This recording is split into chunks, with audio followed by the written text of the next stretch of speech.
जय भोजपुरिया समाज। जी हाँ भैया, आप सबके बता the power star Pawan Singh के एक गाना के जौन की फर्स्ट लुक जारी हो चुकल बा, जौन की कल है के। जी हाँ भैया, जाना गाना के बोल बा सिंगल पलंगिया। जी हाँ भैया, सिंगल पलंगिया गाना की है टाइटल बटे, जाना के फर्स्ट लुक कल है जारी हो गई बटे।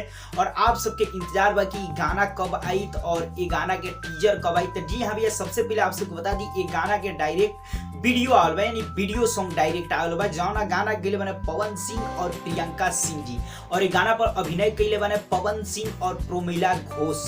और ये गाना के राइटर जौन बने भैया उनके नाम बा रोशन सिंह विश्वास। और ये गाना के म्यूजिक डायरेक्टर बने प्रियांशु सिंह जी, और ये गाना के डायरेक्टर बने राहुल यादव जी। आप सबके बता दी ये गाना फुल वीडियो सॉन्ग रिलीज होके वाला बा, जौन की DRS म्यूजिक यूट्यूब चैनल के माध्यम से। फाइनली आप सबको बता दी ये गाना के वीडियो सॉन्ग के टीजर आप सबके बीच आवेला बा बहुत जल्दी, यानी फाइनली आप सबके बीच ये गाना के टीजर भी आउट हुई, जो कि बहुत जल्द, मतलब इतना जानी कि गाना से पहले टीजर भी आई ये वीडियो सॉन्ग के, यानी वीडियो टीजर आवेला बा। आप सब तैयार रही, बहुत जल्द आप सबके बीच ये गाना के वीडियो टीजर आवेला बटे, और आप सबके बीच पूरा तरह से धूम मचावेला बटे। आप सबके बता दी वीडियो सॉन्ग के भी रिलीज डेट बहुत जल्द आवेला बा, और वीडियो सॉन्ग के टीजर के भी बहुत जल्द अपडेट आवेला बाटे, और टीजर भी बहुत जल्द रिलीज होके वाला बाटे। तो टीजर से जुड़ल और भी जौन अपडेट आई हम आप सबको बताएं, लेकिन इतने फिलहाल जानी कि बहुत जल्द आप सबके बीच सिंगल पलंगिया गाना के टीजर देखे के मिली, और वो भी काफी जबरदस्त। तो भैया आप सब बताइए, आप सबके बीच टीजर आई तो कितना ज्यादा धूम मचाई, और आप सबके रिपोर्ट कैसा लगल जरूर बताइए। चलते चलते वीडियो को लाइक करी, ज्यादा से ज्यादा वीडियो को दबा के शेयर करी।